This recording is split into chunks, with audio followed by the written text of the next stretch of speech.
Hi guys, I am back. I've been getting all of your emails and all of your Instagram emails, or people that are finding me on Instagram and emailing me, and all of your comments and everything. Thank you so much.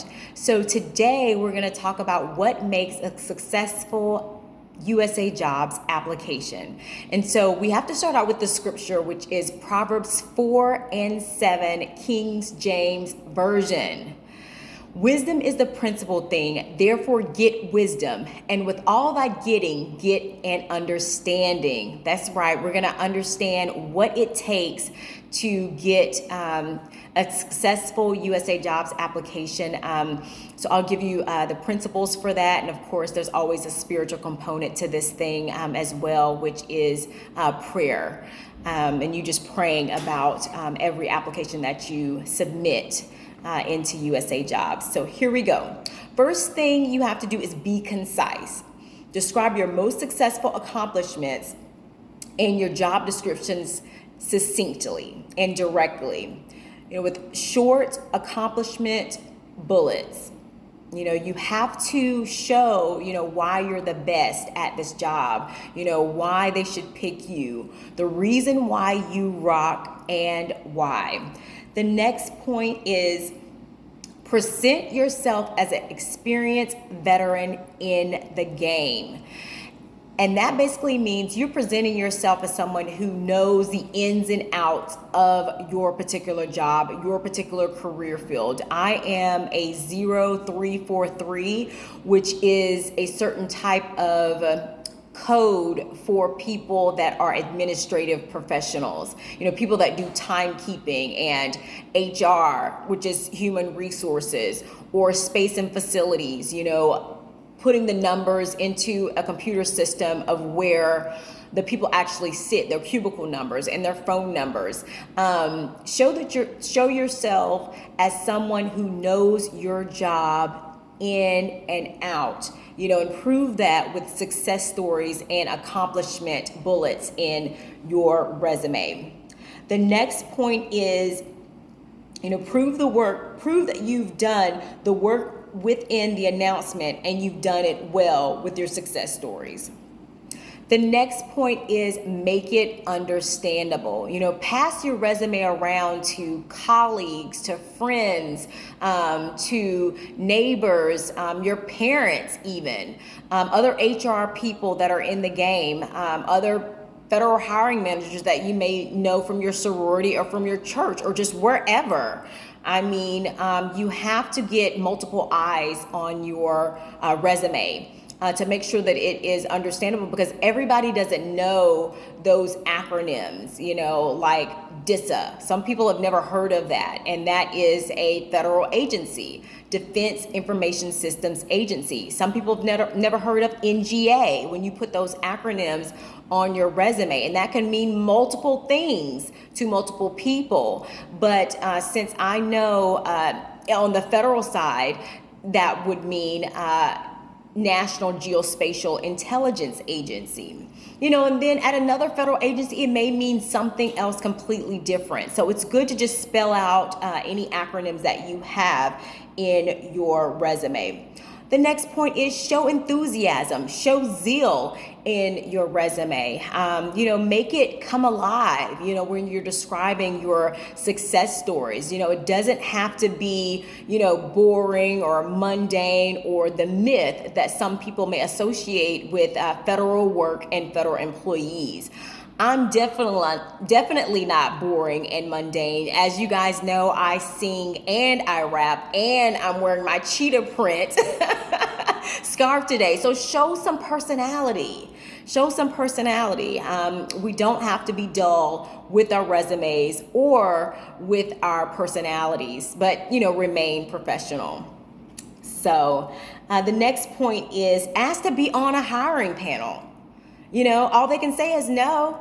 Especially if you haven't interviewed in a while. And this can go for people that are in the federal government that may not be a hiring manager or in HR. And this can also go for people that are not in the federal government now, but are hoping to get into the federal government.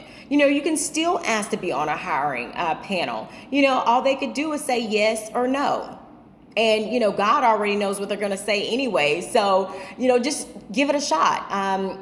I was on a hiring panel, or part of the hiring process. I wasn't on the panel because I'm not a hiring manager yet, but I was, in charge of, reaching out to the people that were going to be interviewed for a GS-15 slot that they had open at an old agency that I used to work at. And I was calling the people, and, some people emailed right back and was, right on the money with responding. And then the person that actually got the job that I felt like I was hoping that would get the job, they emailed out a thank you note and put everybody on the thank you note, including myself. I was just the one that called and set up the interview, and he thanked me for scheduling it. And, secretly I was like, oh, I hope he gets the position. So doing those little thank yous, and going that extra mile, I think he was the only one that did that. And he indeed ended up with the job, the GS-15 job. And it was just outstanding. So I was, secretly rooting for him and everything. So, it makes a difference. We all want to be thanked for our jobs. So the next thing would be have an error-free and polished package. That goes from start to finish. That's, with reading the USAJOBS announcement within USAJOBS, understanding what they're asking for, if it's an internal posting for a job, knowing that you shouldn't apply for it. Because that's really a waste of your time. Understanding the documents that you would need to attach. Sometimes they ask for performance appraisals within the last year. Most of them ask for SF-50s to be attached. And different things like that, making sure there's no errors within your resume. That goes to, letting your mom read it, letting your dad read it, letting your sister read it, the HR professionals that you may know, your church members, everybody can bring a different flavor to your resume and can look for those simple errors that you may have overlooked by being too close to, the product, which is your resume. Be a zero risk applicant. Become that person that's going to solve problems and not create problems. You want to be a problem solver. You want to show that in your resume that, you have, increased productivity by 99% by discovering a loophole within the system of getting contractors their badges, because there is an expedited process or expedited form that they can submit to have a rush job put on that. Where you're saving the federal government money and time. You want to prove that you can solve problems, and not only solve them, but teach others how to do so as well. Maybe within your agency and then in other agencies, just making yourself that standout candidate that goes above and beyond. You're getting your duties done, but you can also teach others and show others the way to be successful on the job and in that area. So those are my tips. And of course, I have to mention pray. Here again, one of my subscribers said that they pray before every job application they input.